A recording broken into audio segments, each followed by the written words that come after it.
Assalamualaikum warahmatullahi wabarakatuh.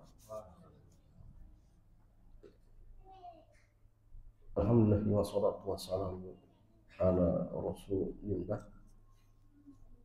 wa ala alihi wa sahbihi ajma'in. Amma ba'd. Ikhwan wa akhwati fillah, alhamdulillah di kesempatan sore hari ini Allah Azza wa Jalla kembali mudahkan kita untuk melanjutkan kajian kita pada kitab pengantar fikih jual beli dan harta haram karya Al-Ustaz Aminul Bait hafizahullah ta'ala. Dan jamaah sekalian, di kesempatan sore hari ini kita masih pada tema tentang antara ibadah dan muamalah. Dan tema kita di kesempatan sore hari ini berkaitan tentang yang haram itu sedikit dan terbatas. Yang haram itu sedikit dan terbatas. Sehingga ikhwan wa fillah, ketika antum membaca kitab fikih klasik, terkhusus tentang kitab jual beli, kitab al-buyu, maka yang akan dijelaskan oleh para ulama kita ketika mereka masuk bab tentang macam-macam jual beli, maka pasti yang akan dijelaskan bentuk-bentuk jual beli yang haram. Kenapa? Karena yang haram itu sedikit. Yang haram itu sedikit. Karena kalau dibuat judul macam-macam jual beli yang dibolehkan, sampai 100 jilid pun tidak selesai. Kenapa? Karena akan berkembang sesuai dengan waktu dan keadaan. Karena muamalah itu hukum asalnya apa? Halal, boleh.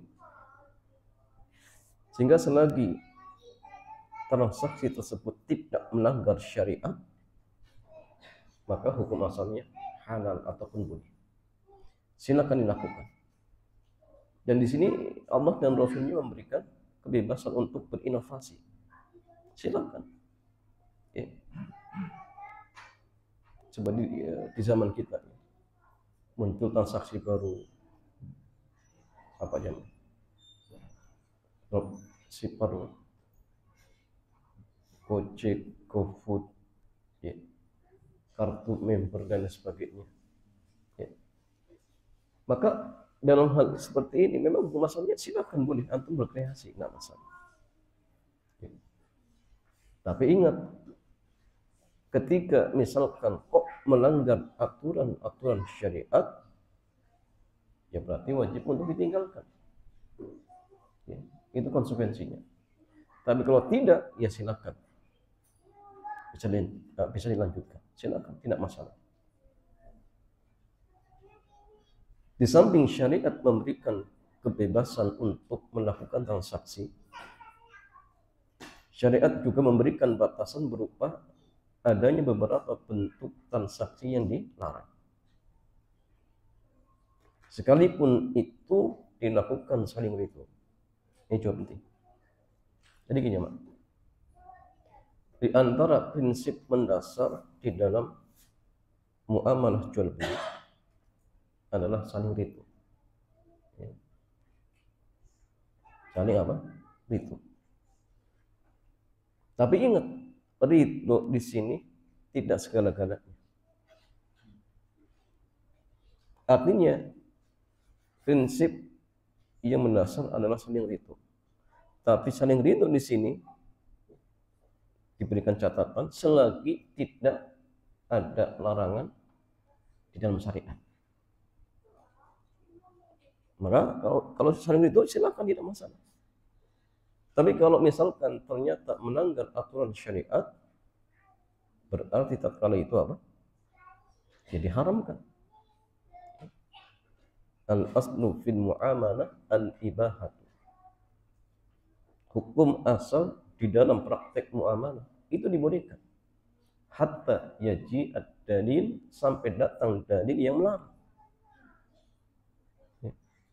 Jadi ingat, jangan kemudian prinsip saling ridho tetap diterapkan.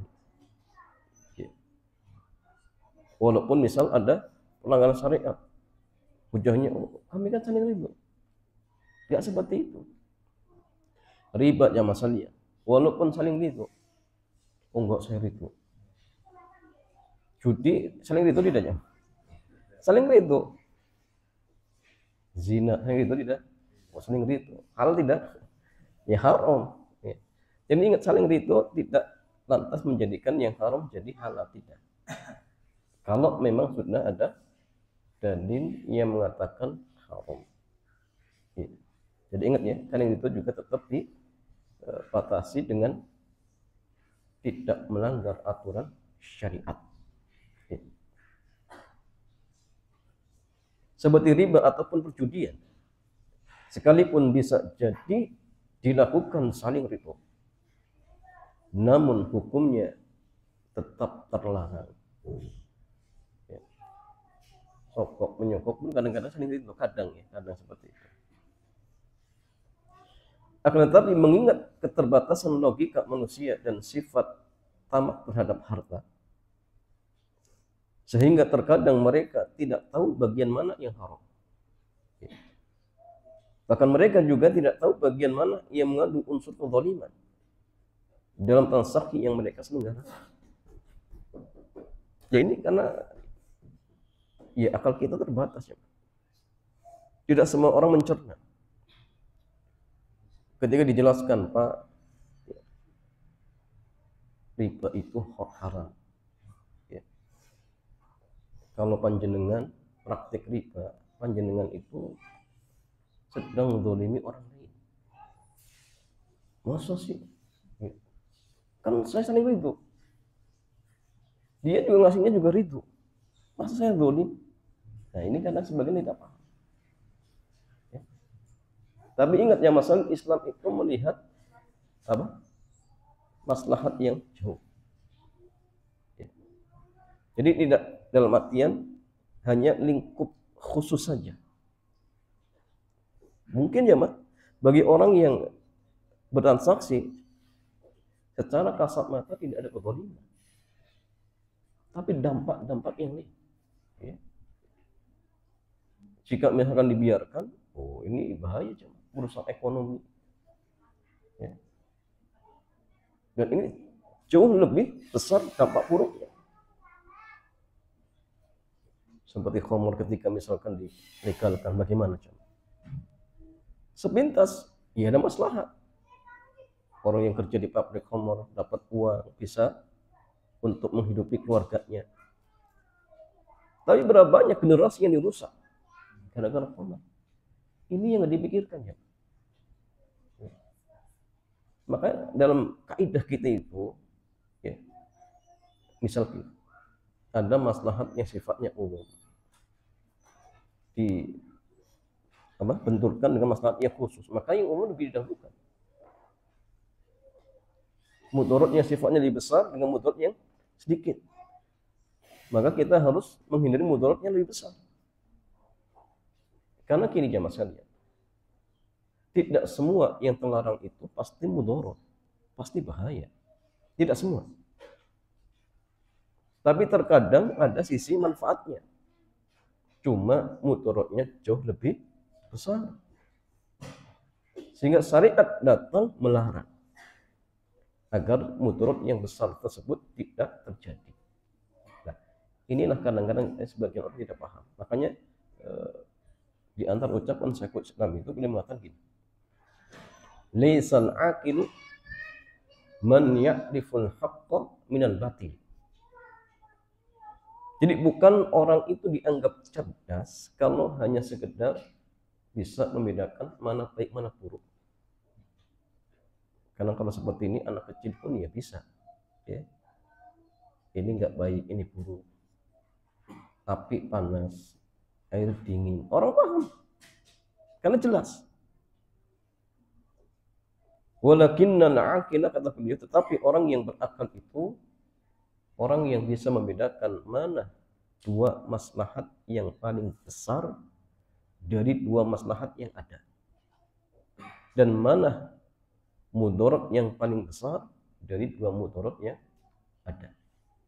Nah, di sini kita dituntut untuk beristihad, berpikir, ditimbang-timbang. Dan tidak semua orang bisa. Ya, tapi memang kita harus seperti itu, coba. Karena kita hidup di masyarakat yang majemuk. Ya.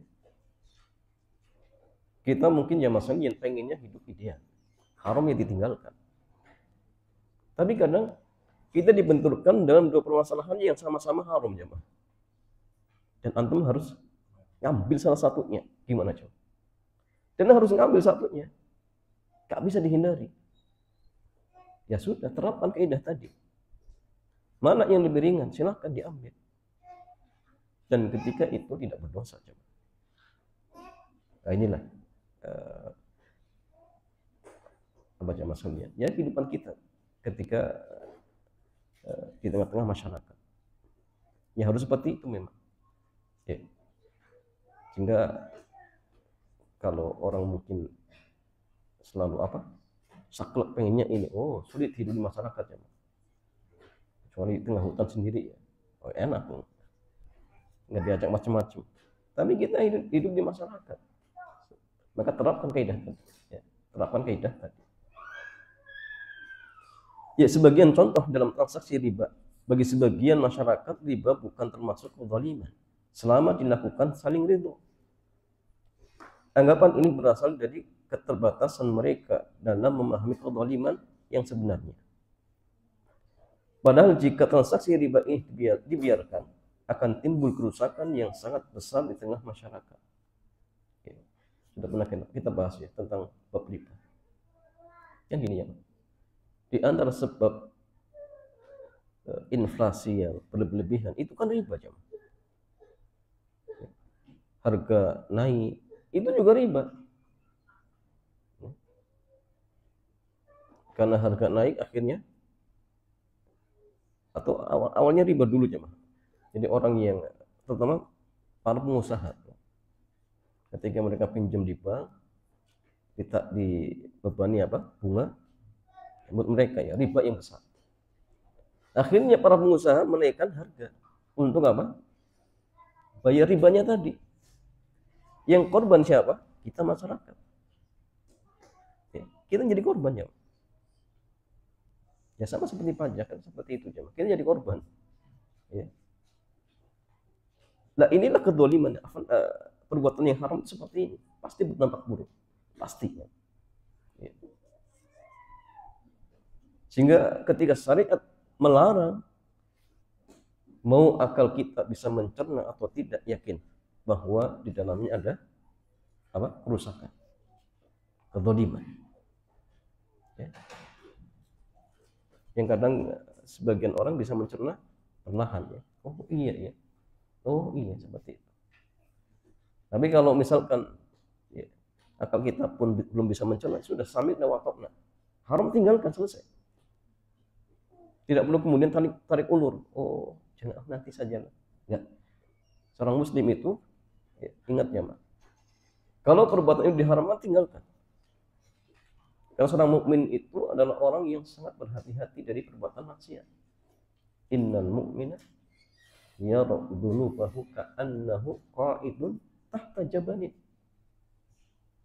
Seorang mukmin itu, kata Abdullah bin Mas'ud, ya, dia melihat dosa-dosanya seolah-olah dirinya sedang duduk di kaki gunung. Ya khafu an yaqa alaih, dia takut dan khawatir kalau gunung tersebut akan menimpa dirinya. Dia takut. Ya. Tidak serampangan, tidak gegabah, tidak bermudah-mudahan dalam perkara-perkara ini haramkan. Ya, jangankan yang haram, yang syubhat pun ditinggalkan. Ya. Inilah seorang mukmin. Dak mayaribuk ila malayaribuk. Itu prinsipnya. Bukan kemudian malah meremehkan. Ya jamaah sekalian. Demikian pula gharar ya. Di zaman sekarang sangat dilestarikan dengan adanya perusahaan asuransi. Hampir semua properti di sekitar kita bisa dijadikan objek sasaran asuransi. Sampai kaki seorang pemain bola pun diasuransikan. Oh, nanti kalau jenengan main bola patah, nanti ada asuransinya. Ya. Yang penting jenengan bayar aja asuransi. Nah, ini sebagian orang dia ingin cari keuntungan dengan apa? Berbagai macam cara. Yang penting ini dapat uang, nggak peduli hal haramnya. Ya. Karena lebih parah lagi apa? Sebagian orang berani memperjualbelikan organ tubuh manusia. Nah, untuk beda, ginjal dijual, apa lagi? Paru dijual mungkin. Nah, ini sudah keterlaluan. Ya. Padahal tadi ya, kembali ke tema, yang haram itu sedikit, kok dicari-cari jamaah. Yang halal banyak jumlahnya, tidak bisa terhitung. Ya. Cuma tadi, karena kita malas ya untuk mencari yang halal, padahal itu sangat banyak. Ya. Akhirnya otaknya yang terpikir seolah-olah mata pencaharian ya ini saja. Sehingga ketika diingatkan, oh ini haram, segera tinggalkan. Oh, nanti saya akan makan apa? Saya kerja di mana? Yang udah masalahnya. Apa dia nggak sadar ada Allah Azza wa Jalla yang memberikan rezeki kepada dirinya? Karena sebagian orang masih tarik urut jamaah, sampai akhirnya meninggal dunia, naudzubillah. Padahal ada Allah Subhanahu wa Ta'ala. Man taraka syai'an lillahi awwadahu khairan minhu. Masih belum yakin.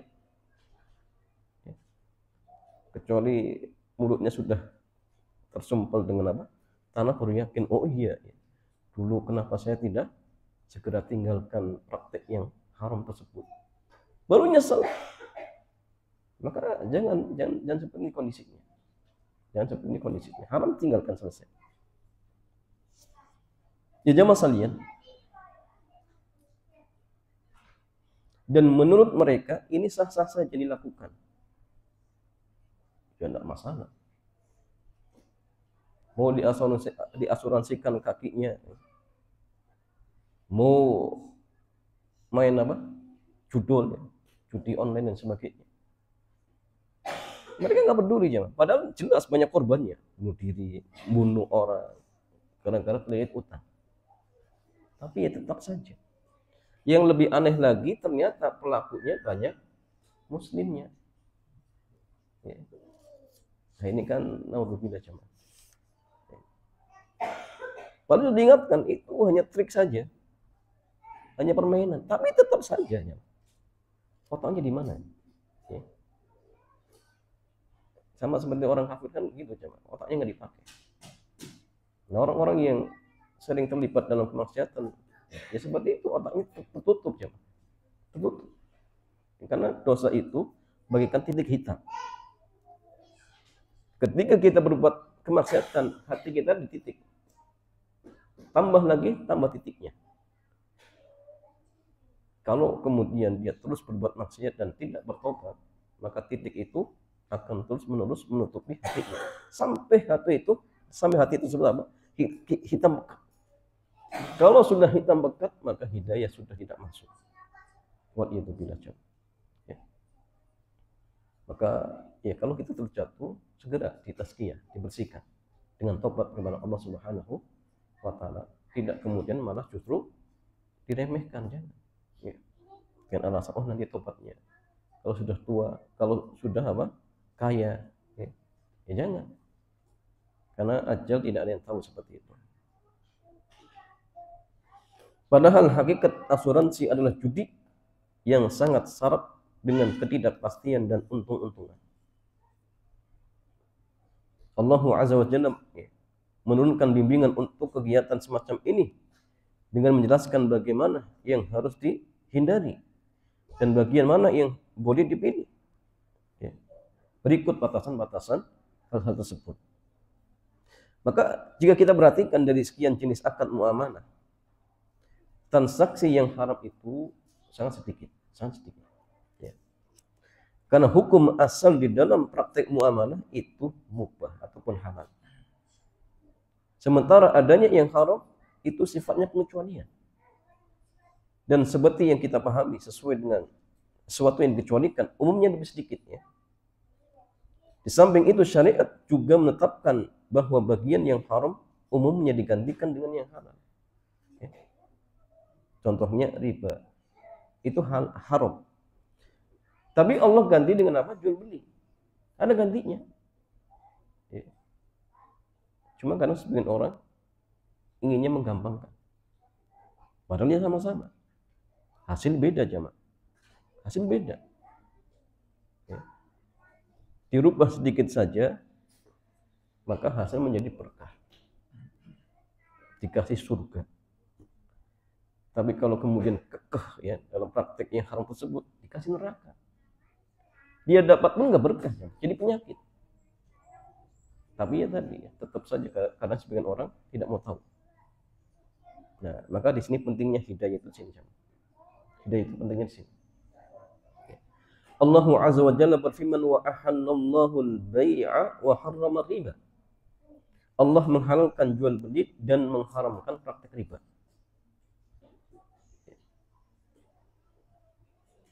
Riba mendapatkan keuntungan, jual beli juga mendapatkan keuntungan. Namun hukumnya berbeda. Karena cara yang dilakukan juga berbeda. Hukum keduanya juga berbeda.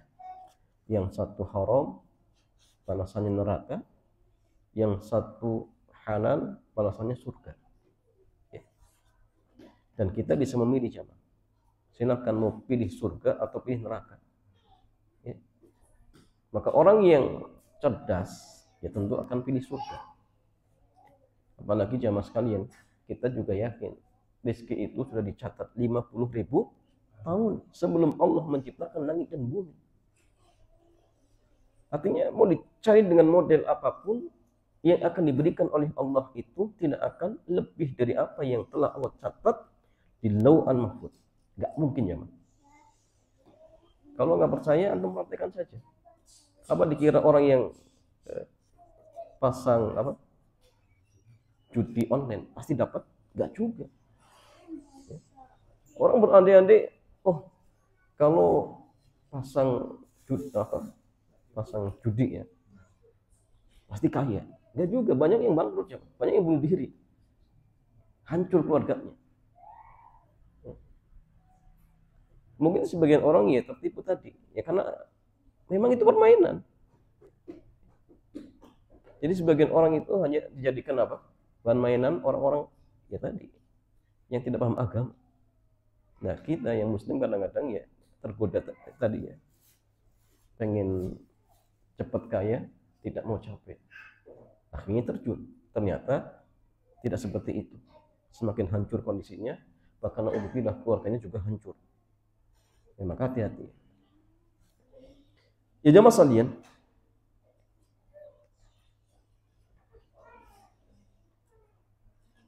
Nabi SAW tidak menciptakan skema transaksi.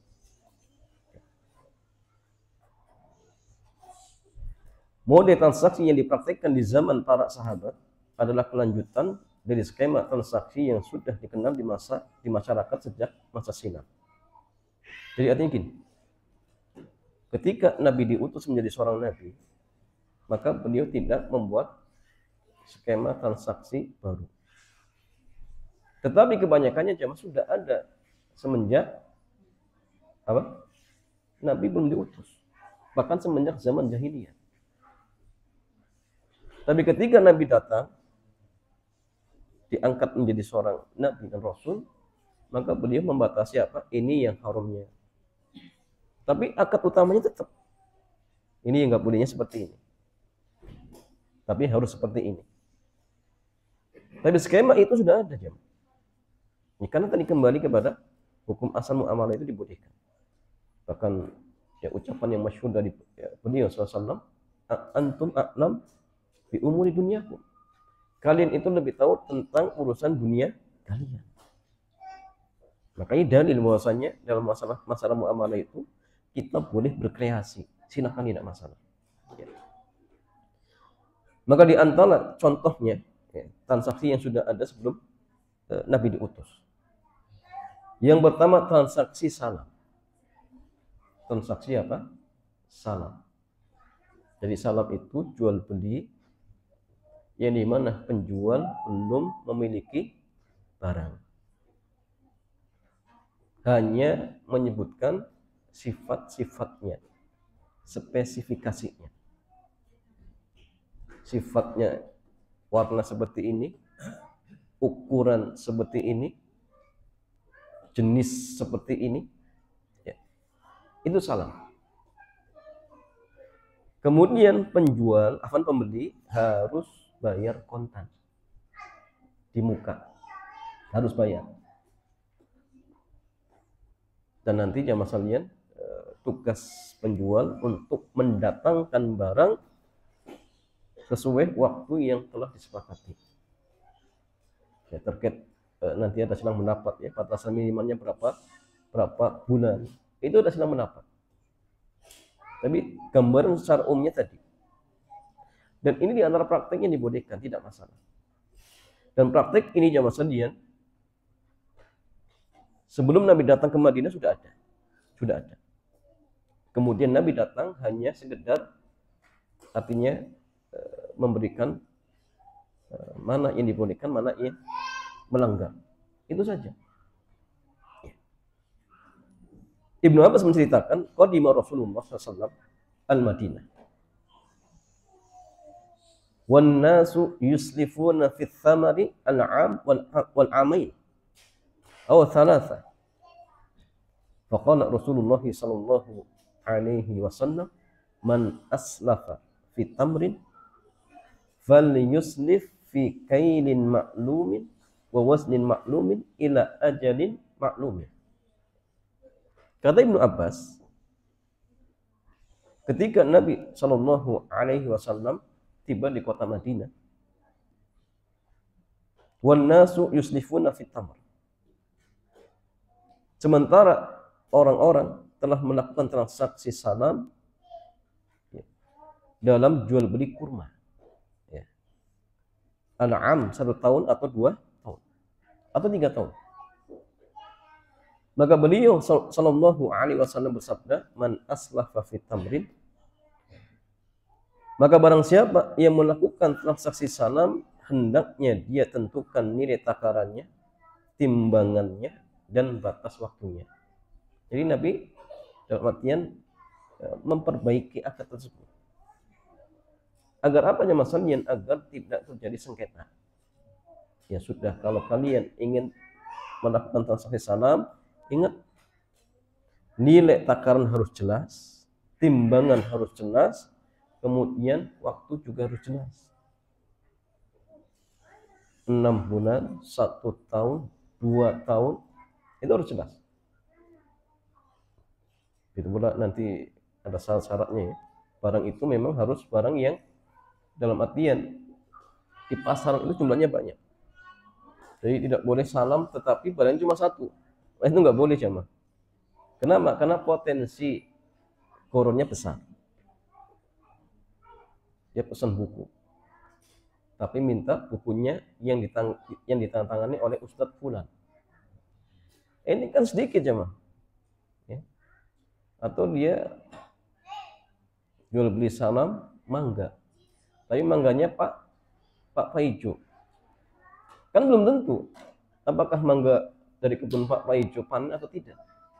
Tapi kalau mangga saja boleh, karena mangga itu apa? Jumlahnya banyak. Baik dari kebun Pak Paijo, Pak Ahmad, Pak Salman dan sebagainya, kan banyak. Tapi kalau dibatasi harus dari kebunnya Pak ini, jadi nggak boleh seperti itu. Jadi artinya ada ketentuannya seperti itu. Tetapi transaksi ini sudah ada. Jadi Nabi datang hanya meluruskan saja mana yang boleh, mana yang tidak diperbolehkan seperti itu. Contoh yang lain, jual beli aroya. Jadi jual beli aroya itu jual beli kurma yang masih ditangkai dengan kurma yang kering. Dan ini jelas ya masalahnya. Tidak mungkin bisa apa? Bisa sama persis ukurannya. Tidak mungkin. Karena yang satu masih di pohon, yang satu sudah di tanah. Bagaimana cara nimbangnya? Ya. Karena Kalau tukar menukar barang ribawi, kurma dengan kurma, kurma basah dengan kurma kering misalkan, itu harus sama. Kalau satu misalkan beratnya 1 kilo, ya maka satunya juga harus 1 kilo. Kalau hanya kira-kira nggak boleh. Oh kayaknya ini 1 kilo, itu nggak boleh, harus jelas. Jadi barang riba itu ya masalahnya. Tidak tahunya itu ya sama seperti itu riba ya. Jadi harus diketahui secara persis. Ukurnya berapa? Diperkirakan itu nggak boleh. Nggak boleh. Oh kayaknya ini 1 kilo. Oh iya, ini juga sama. Kayaknya 1 kilo. Itu nggak boleh. Harus ditimbang secara pasti agar tidak terjadi apa? Riba di situ. Tetapi jamaah sekalian, jual beli aroya itu dibolehkan, dikecualikan. Kita lihat. Jadi jual beli aroya itu menukar kurma kering di tangan dengan kurma basah yang masih ditangkai dengan cara perkiraan. Jelas mengandung unsur riba karena pasti ada selisih, pasti. Sebelum Islam datang ke Madinah, transaksi ini biasa dilakukan oleh masyarakat. Ketika Nabi Shallallahu Alaihi Wasallam datang, maka beliau memberi keringanan maksimal 5 wasak. Ini rukhsah dari Nabi. 5 wasak itu kurang lebih, jadi 1 wasak itu 60 sok. 5 wasak berarti 300 sok. Atau kurang lebih 750 kilo. Lumayan. Itu masih dibolehkan ya. Lebih dari itu tidak boleh. Tidak bolehkan. Ya. Memang aslinya ada ribanya, cuma ini dikecualikan. Kenapa? Karena masyarakat ya biasa melakukan transaksi tersebut. Dan ini juga jamaah sekalian untuk dalam artian memberikan istilahnya keringanan bagi orang-orang yang mungkin tidak punya kebun kurma tapi ingin buah kurma yang segar. Akhirnya dibolehkan untuk barter kurma kering dengan kurma basah. Nah inilah Masya Allah jamaah sekalian bukti kasih sayangnya Nabi kepada umatnya. Itu pula menunjukkan keluasan syariat Islam, nggak saklek. Ya, tidak sebagaimana anggapan sebagian orang ya, yang menuduh Islam itu keras, Islam itu saklek. Enggak. Ya, tidak seperti itu jemaah.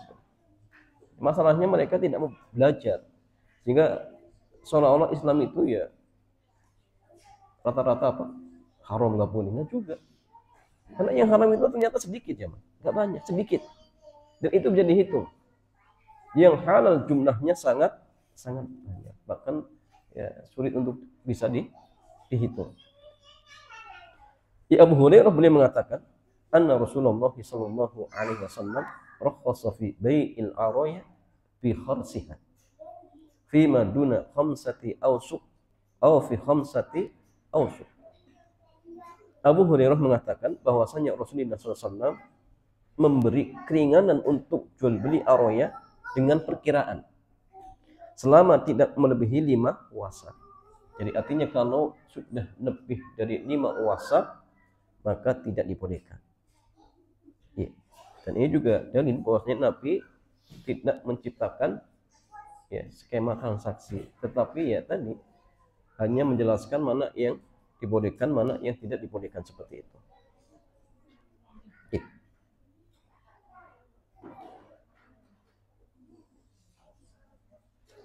Demikian pula jamaah sekalian yang terjadi pada jual beli barang, sewa menyewa, transaksi tukar menukar mata uang, musyarakah, mudharabah dan seterusnya. Semuanya sudah pernah terjadi di zaman sebelum ada Nabi Shallallahu Alaihi Wasallam.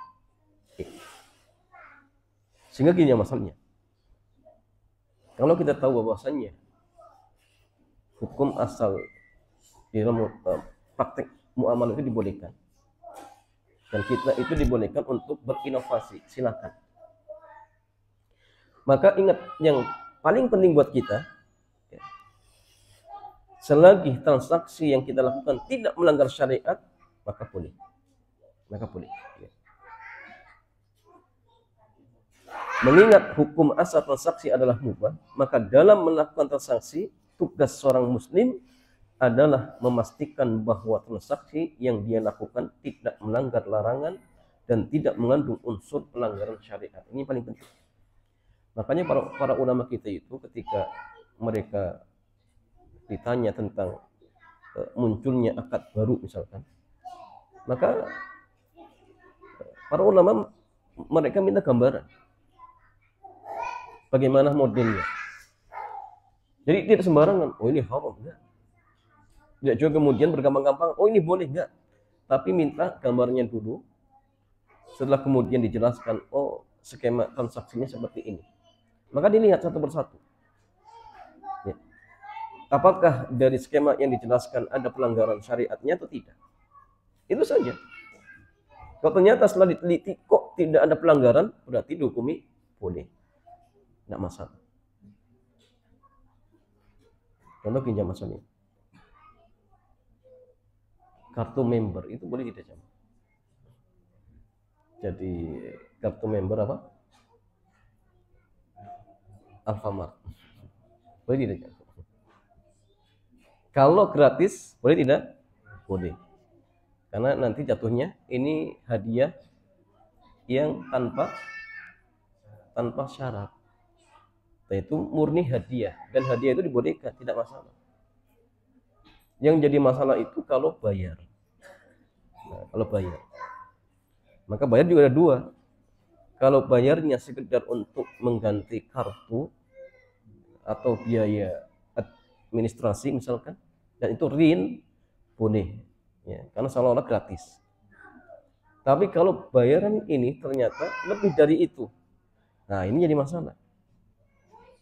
Ya, boleh atau tidak, Jam? Maka para ulama kita melihat sisi pelanggaran di mana? Dia ikut member dengan membayar uang sekian. Setelah jadi member, nanti setiap belanja dengan nominal tertentu misalkan dapat potongan harga. Oh, berarti kan dia bayar sekian berharap apa? Diskon tadi. Ya. Maka dilihat dulu. Ketika dia bayar uang sekian, ini status uangnya apa ini? Deposit atau beli jasa? Nah, itu dilihat oleh para ulama kita. Kalau uang yang kita setorkan dianggap deposit ataupun utang piutang, mungkin tidak, Jam? Nggak mungkin. Karena uang itu nggak mungkin kita ambil. Karena kalau utang, berarti uang itu bisa diambil lagi.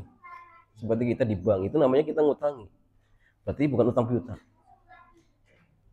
Berarti nggak ada kaitannya apa? Riba di sini nggak ada. Kita dapat potongan ini riba, nggak ada riba di sini, Jam. Nggak ada ribanya. Yang kedua, uang itu teranggap kita beri jasa. Benar tidak? Jasa dalam artian kita dapat fasilitas khusus. Cuma soalnya gini, nanti berlaku transaksi jual beli jasa. Berarti jasanya harus jelas, kemudian batas waktunya harus jelas. Maka di sini dia masalahnya. Ketika antum misalkan ikut member, maka jasa ini tawarkan itu jelas tidak? Berapa kali antum dapat potongan? Itu dulu. Kemudian apakah dikasih istilahnya batas expirednya ada nggak kartu itu? Nah, itu jadi masalah. Kalau misalkan gini, kalau Syekh Muhammad bin Shalih Al Utsaimin walaupun bayar selagi dalam artian jasanya jelas, waktunya jelas, maka boleh nggak masalah. Nggak masalah. Karena itu jual beli jasa. Seperti contohnya antum gini jamaah sekalian, masuk kolam renang bayar 10.000, berapa jam? Kan nggak ada waktunya. Antum dipijat bayar 10.000, ternyata kadang dikasih bonus berapa jam, tambah 5 jam. Boleh tidak? Ya boleh, nggak masalah. Karena jual beli jasa. Tetapi ketika jasa itu tidak jelas, berarti ada unsur gharar. Ini jadi masalah. Contoh ini, kartu tersebut tidak ada masa expirednya. Oh, berarti selama-lamanya dapat diskon. Berarti ini nggak jelas. Jadi nggak boleh. Tapi kalau saya misalkan, oh ini panjenengan kalau ikut member misalkan di toko kami, jenengan nanti dapat kesempatan diskon selama 1 tahun. Jelas tidak? Jelas. Berarti boleh tidak? Boleh. Tapi kalau tanpa ada batas waktu tersebut, jadi goror. Ustaz, tapi kan nanti dia belanja berapa kali nggak tahu. Oh iya, soalnya goror ini. Tapi goror yang sedikit dimaafkan. Ini kaidah kita. Goror yang sedikit itu dimaafkan. Contoh misalkan antum beli apa? Rumah. Antum tahu tidak bahwa pondasinya apa? Nggak tahu, itu goror. Tapi goror yang sedikit dimaafkan. Nah, maka tadi yang penting ketika misalkan kartu member tersebut ada batas waktu expirednya, misalkan masa habisnya ada, tidak masalah. Tapi kalau tidak ada masa habisnya, ini jadi goror besar. Ya, perkara kemudian, oh nanti belanjanya berapa kali, itu urusan antum. Itu memang ada goror, tetapi ditoleransi karena sedikit. Tapi kalau kartu tersebut tidak ada batasan masa berakhirnya, oh ini nanti jadi gorornya besar. Sehingga ketika itu tidak diperbolehkan seperti itu. Ya. Sekarang yang masalahnya, Syekhul Islam mengatakan, fa innal muslimin idza ta'aqadu bainahum uqudan lam yakunu ya'lamuna tahrimaha wa tahlilaha fa innal fuqaha jami'an fima a'lamuhu yusahihunaha idza lam yata'aqadu tahrimaha wa in kanul aqid wa in kanal aqidu hina idzin lam yakun ya'lam tahlilaha la bil ijtihadi wa la bitaqlid. Kata beliau, kaum muslimin ketika mereka melakukan akad, mereka tidak tahu apakah itu hal ataukah haram. Dan para ulama semuanya, menurut yang saya tahu, mereka menilai bahwa akad tersebut dianggap sah selama mereka tidak melakukan transaksi yang haram. Meskipun orang yang melakukan akad ketika dia diperbolehkan untuk berakad, dia tidak tahu kehalalannya, baik dengan istihad maupun dengan mengikuti ulama.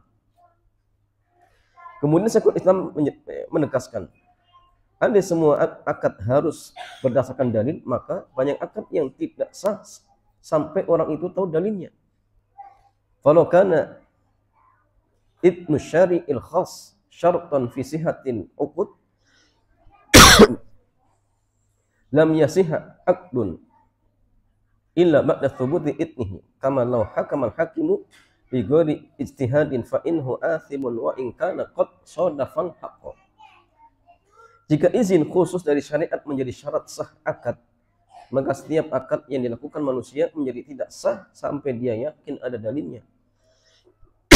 Sebagaimana ketika ada hakim yang memutuskan tanpa melalui ijtihad, maka dia berdosa meskipun bisa jadi sesuai kebenaran. Jadi artinya masalahnya, seandainya misalkan antum melakukan akad, sudah selesai, nggak tahu ini halal haram, kalau tanya ke ustaz, oh jenengan yang dipraktikkan tadi boleh, nggak masalah, maka sah, tidak masalah. Ya. Ini dalam masalah apa? Masalah muamalah kita, tidak masalah. Walaupun antum nggak tahu, itu ragu, oh bener nggak ya? Akhirnya tanya, kata ustadznya, oh nggak masalah, yang dengan praktekkan insya Allah nggak masalah. Nah, lanjutkan saja, maka boleh, nggak masalah. Ya. Beda urusan yang lainnya, harus memang dibangun di atas dasar ilmu seperti ibadah. Antum nggak boleh ngarang-ngarang ya, kecuali antum tahu dalilnya. Kalau tidak tahu ya jangan kemudian buat-buat sendiri, itu nggak boleh. Ya, tapi kalau dalam masalah muamalah, masalahnya silakan dilakukan, walaupun kita belum tahu hal haramnya, maka ketika akad itu sudah dilakukan dan ternyata tidak ada pelanggaran, maka akad itu dianggap sah seperti itu. Wallahu ta'ala a'lam bissawab. Ya demikian jamaah, mudah-mudahan bermanfaat. Selanjutnya seperti biasa kita buka tanya jawab. Silakan.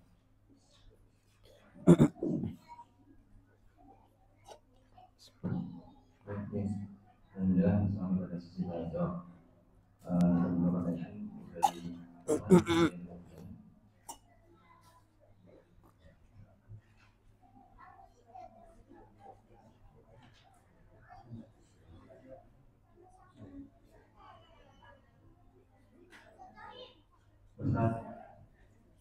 Ya, Fadl. Kemudian pertanyaan apa pernyataan di promo-promo itu bahasanya menurut saya ambigu, nggak jelas atau apapun lah. Misalnya syarat dan ketentuan berlaku, tapi nggak disebutkan dalam ketentuan nyata. Kedua, selama persediaan masih ada. Terus ada lagi bagi penjualan pembelian 10 pertama. Kalau yang begitu ada. Itu kalau saya punya keyakinan, kok saya ragu seperti nggak usah beli atau mending beli yang biasa-biasa aja, itu sudah betul atau perlu harus menanyakan sesuatu yang tadi atau harus tanya ke yang ahlinya dan tidak bisa. Jasa Allah ya. Jasa kaum intinya masalahnya kita kritisi dulu terkait tentang komentar. Beli sekian, dapat sekian. Atau dapat potongan harga selama sekian hari. Beli tidak dapat. Beli tidak. Kalau memang terbukti kayak itu dan memang bukan tipu-tipu, maka boleh nggak masalah. Yang tidak boleh itu apa? Tipu-tipu. Itu maksudnya iklan najis itu ini, dia mengiklankan sesuatu tidak sesuai dengan hakikatnya. Iklan apa sampo sekali pakai hitam, itu pakai sampo nggak hitam-hitamnya. Ini namanya najis, nggak boleh. Atau penjual buah itu semua dimonitor, semua ternyata pas datang, saya nyari buahnya semua di rumah, enggak, ini semua itu yang apa? Jelek kan? Jadi kita sudah datang ya masalahnya. Ini namanya iklannya nipu dan berdosa. Berdosa aja maksudnya. Tapi gini, kalau kemudian antum beli, saya tidak. Pas datang ke situ kemudian akhirnya karena malu terpaksa beli. Ingat, kalau terpaksa nggak boleh. Jadi ingat, jual beli itu harus saling ridho, nggak boleh terpaksa. Kalau antum kemudian ridho ketika itu ya nggak masalah. Cuma iklannya tadi dosa. Kenapa? Karena apa? Bohongin orang. Itu nggak boleh. Jadi harus jujur, ya. Harus jujur. Jadi orang tadi kalau dalam artian jujur dan tidak ada penipuan, maka tidak masalah. Jadi kalau kita masih ragu, tanyakan. Kalau kemudian nggak mau nanya, jangan ambil promonya seperti itu. Kadang mereka masih sengaja membuat itu tidak jelas juga. Kayak tadi selama persediaan masih ada, apa kita tahu persediaan berapa? Iya, artinya selagi persediaan masih ada. Iya. Syarat iklan ini masih, ya kalau kita kan jujur, ya masih ada. Kalau nggak ada ya, memang ada kadang-kadang khawatir apa? Ini tipuan. Bahasanya ya internet. Kita datang ternyata yang dikatakan kalau iklannya selagi persediaan masih ada, ternyata sudah tidak ada. Jadi arti kembali ke dia. Kalau ternyata sudah tidak ada barangnya, kemudian kok tetap dipasangkan, ini untuk nipu orang, bisa masuk najis nanti. Tapi kalau barang itu masih ada, misalkan kemudian iklan itu tetap dipasang, ya berarti apa? Tidak masalah. Tapi kalau sudah tidak ada barangnya, kemudian tetap diiklankan, berarti tujuannya ingin bohongin orang. Kan dia sudah tahu barang itu sudah nggak ada. Belinya kita tidak haram ya, Ustaz? Belinya tidak tahu. Yang dosa yang promosi. Yes. Yang penting ketika beli tidak terpaksa, tidak akan malu. Oh sudah mampir, kalau beli tak tahu jangan kamu seperti itu. Allah taala. Pertanyaan berikutnya dari Ahmad. Ustaz, mau ini bertanya. Saya dulu kerja di bank, alhamdulillah sudah resign. Sebetulnya teman-teman yang di bank itu mereka sudah paham harta haram, tapi tidak yakin dengan Allah yang memberi rezeki. Dan yang membuat keris di bank tersebut mengeluarkan semacam surat edaran yang menyatakan bahwa kerja di bank itu bukan haram, karena makin banyak hal ini diperlukan karena makin banyak yang resign. Pertanyaannya, apakah pegawai yang tidak resign karena alasan ekonomi tersebut, termasuk hamba Allah yang dipalingkan dari kebenaran. Dipalingkan dari kebenaran. Iya, ini masalahnya kalau seseorang dia sudah tahu ini haram, kok kemudian dilakukan, maka ini menunjukkan lemahnya iman. Karena iman itu akan semakin melemah ketika seseorang berbuat maksiat. Dan iman biasanya banyak terus. Jadi akan tambah dengan ketaatan dan akan berkurang dengan kemaksiatan. Ya mungkin tadi diingatkan malah cari pemenang. Ini kan masalah. Kalau dia, masya Allah, seorang yang beriman, kemudian yakin dengan janji Allah Subhanahu Wa Taala, maka tidak dalam arti yang berat meninggalkan ya seperti itu. Karena dia yakin rezeki dari Allah. Yang ngasih rezeki melarang ngambil rezeki dari cara itu. Kok kemudian dilanggar itu gimana? Padahal yang ngasih rezeki melarang, kok kemudian dilanggar?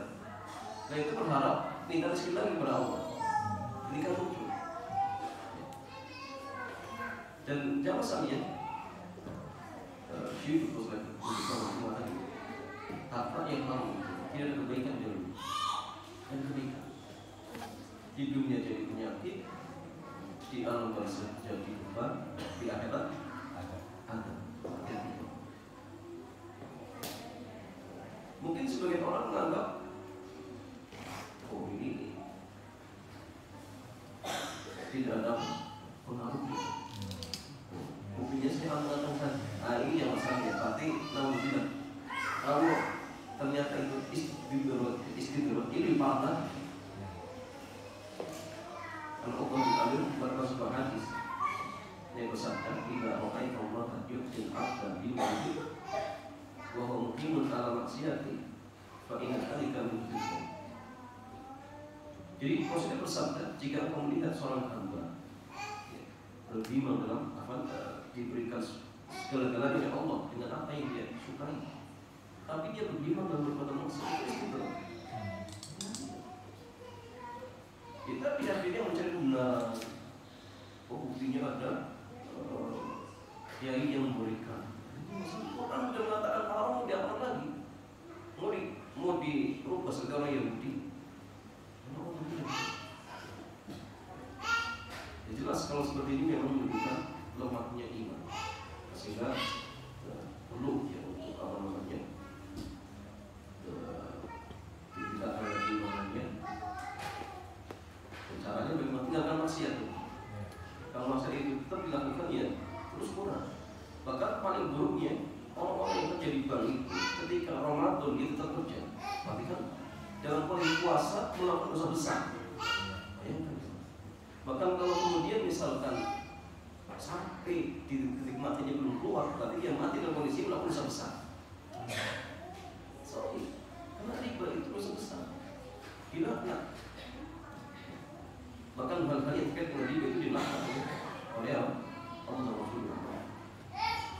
Sehingga ingatkan dengan baik-baik doakan agar bisa diberikan taufik oleh Allah Subhanahu wa taala untuk bisa keluar seperti itu. Allah harus. Pertanyaan berikutnya, mohon dijelaskan kembali tentang nasib Bitcoin. Nasib Bitcoin. Apakah ini diperbolehkan atau tidak? Bitcoin, aku disini tanya. Bitcoin itu yang masalahnya. Kita dulu ada sebagian orang yang sebelum kali sudah dibolehkan dan sebagainya. Jadi Bitcoin itu yang tepat ini. Kalau kita kiaskan sebagai mata uang, tidak cocok. Kenapa? Yang namanya mata uang itu satu bisa dijadikan apa? Alat untuk pembayaran. Antum mau ada orang mau beli tanah pakai Bitcoin? Mau tidak jangan? Gak ada yang mau. Beli pecel pakai Bitcoin mau? Gak ada yang mau yang ya bagi. Memang kalaupun ini dijadikan sebagai tidak tepat Bitcoin itu lebih tepatnya investasi apa istilahnya? Virtual ya, virtual. Iya, tapi Aset.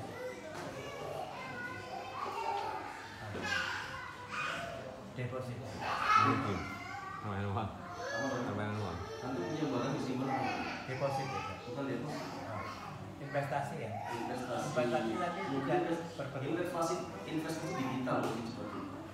digital virtual. Iya, investasi digital. Tapi itu pun nggak cukup juga. Ya. Kenapa?